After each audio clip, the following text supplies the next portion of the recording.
Bagaikan roda berputar, perjalanan kehidupan memang sangat sulit ditebak.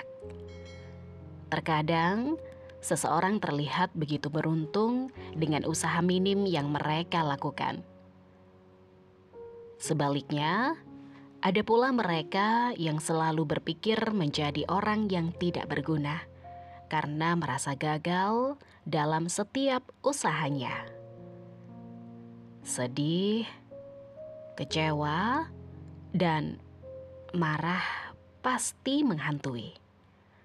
Lantas, apa yang harus mereka lakukan? Pernahkah kalian merasa telah menuangkan usaha yang maksimal dalam suatu kegiatan?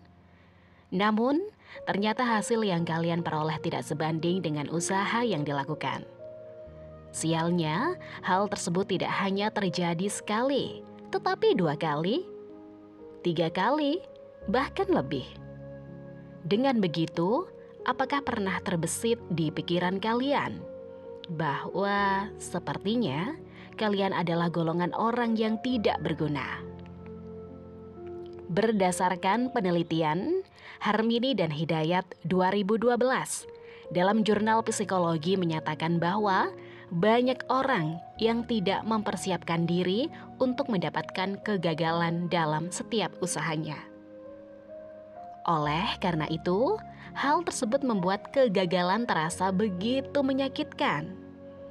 Dengan kondisi ini, maka individu tersebut akan terus mencari penyebab kegagalan yang ia terima dan tak jarang yang terus menyalahkan dirinya sendiri. Sebenarnya, kegagalan memang sebuah hal yang lumrah. Tetapi, merasa menjadi orang yang tidak berguna bukan sebuah penyebab dari kegagalan. Menurut fakta yang disebutkan oleh William Award dalam Akhira 2012, faktor terbesar kegagalan memang bersumber dari individu masing-masing. Dan hal tersebut dikarenakan kegagalan terjadi akibat kurangnya kontrol diri, seperti kerap menunda-nunda pekerjaan dan kurang perencanaan di setiap prosesnya. Berdasarkan hal tersebut, terlihat jelas bahwa menjadi orang yang tidak berguna bukanlah penyebab dari kegagalan.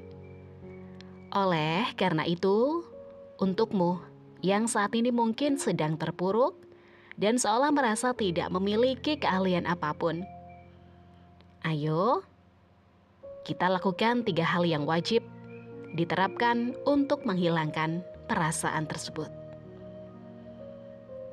Hal yang pertama, berhenti meratapi masa lalu dan mengkhawatirkan masa depan.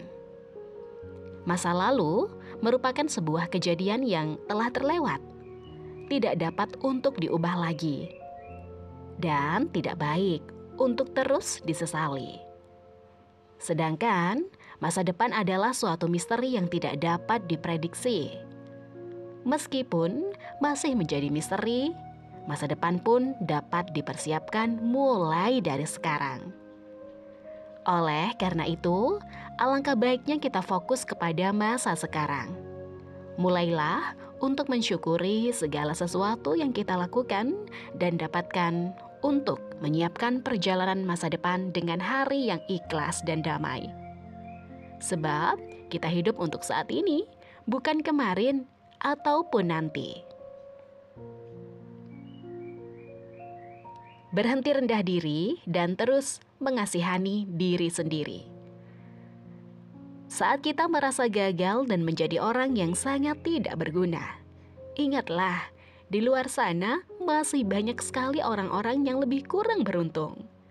Kita memang boleh menangis dan merasa sedih, tapi jangan berlarut-larut hingga lupa untuk bersyukur atas semua kenikmatan yang ternyata berkali lipat lebih besar dibanding dengan kegagalan atau kesedihanmu. Dengan senantiasa bersyukur, kita akan menjadi orang-orang yang dapat menghargai diri sendiri. Yang ketiga adalah ingat bahwa memang ada hal-hal yang tidak bisa diubah dan harus diterima. Kita sebagai manusia memang boleh berencana dengan melakukan segala macam cara untuk mencapai tujuan yang kita inginkan. Tetapi kita tidak boleh lupa bahwa memang ada beberapa hal yang tidak bisa diubah oleh manusia. Kita sebagai manusia harus bisa menerima segala sesuatu yang telah menjadi takdir kita. Percayalah bahwa tidak ada hari sial, karena setiap peristiwa yang kita dapat baik manis maupun pahit pasti memiliki maksud dan tujuan yang baik untuk individu masing-masing. Mungkin setiap orang pasti pernah di titik terendah, hingga merasa hidupnya tidak berguna. Tetapi kesedihan dan penyesalan yang berlarut-larut pun tidak akan menyelesaikan masalah, bahkan mengubah keadaan. Oleh karena itu, ayo kita segera bangkit bersama, tetap berpikir positif, dan hidup dengan selalu mensyukuri segala sesuatu. Terima kasih bagi teman-teman yang sudah mendengarkan audio podcast Darul Hilmi. Semoga di hari ini, di hari Sabtu tanggal 11 November 2023, teman-teman selalu diberikan keberkahan, kesehatan, dan kelancaran rezeki. Pastinya harus selalu bahagia ya. See you next podcast audio. Bye-bye.